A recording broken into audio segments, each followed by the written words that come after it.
Welcome back to கிட்டு சமையல். இன்றைக்கி சாம்பார் வெங்காயத்தில் 2 ஈஸியான ரெசிபீஸ் பண்ண போகிறேன். இது பேச்சுலர்ஸுக்கு ரொம்பவே ஹெல்ப்ஃபுல்லாக இருக்கும். சாம்பார் வெங்காயம் எடுத்து இந்த மாதிரி கட் பண்ணிக்கணும். அப்புறம் இஞ்சி கொஞ்சம் சாப் பண்ணி வச்சுக்கணும். ஃபஸ்ட்டு ரெசிபிக்கு புளி தண்ணி தேவை, ஸோ அதுவும் ரெடி பண்ணி வச்சுக்கலாம். இப்போது கடாயில் எண்ணெய் விட்டு கடுகு கறிவேப்பிலை போட்டு தாளித்து எடுத்துடலாம்.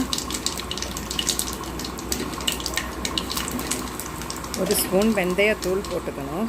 இப்போ நான் இந்த தாளிக்கிறது முட்டை கறிக்கும் வெங்காய பச்சடிக்கும் சேர்த்து தான் மொத்த வெங்காயத்தையும் போட்டு சால்ட்டு சேர்த்து நல்லா வதக்கி எடுக்கணும். கொஞ்சம் எண்ணெய் ஜாஸ்தியாகவே விடணும். இதில் இருந்தே இந்த வெங்காயம் நல்லா வதங்கினதும் முட்டைக்குள்ளதும் சேர்த்து மாற்றி எடுத்துடணும்.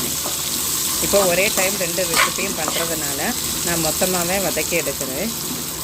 இது நல்லா வதங்கட்டும். மூடி வச்சு வதங்க விட்டுடலாம். தேவைக்கு கொஞ்சம் உப்பும் சேர்த்தாச்சு. இப்போ இது மூடி வச்சிடலாம்.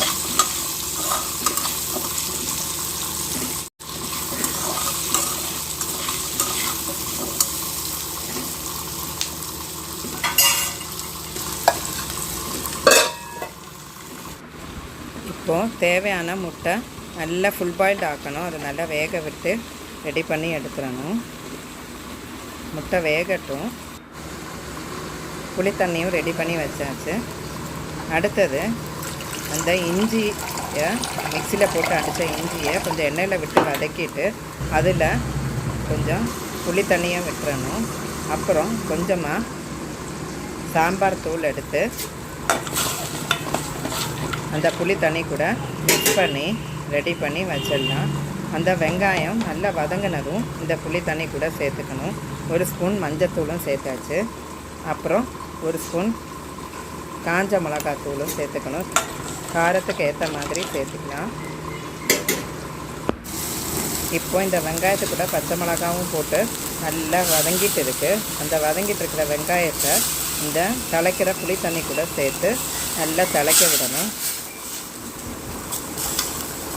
வெங்காயத்தில் உப்பு புளி ஏறுற வரைக்கும் திளைக்க விடணும். ஒரு 5 நிமிஷம் திளைக்க விட்டுடலாம். கடைசியாக கொஞ்சமாக பெருங்காயத்தூளும் போட்டுக்கணும்.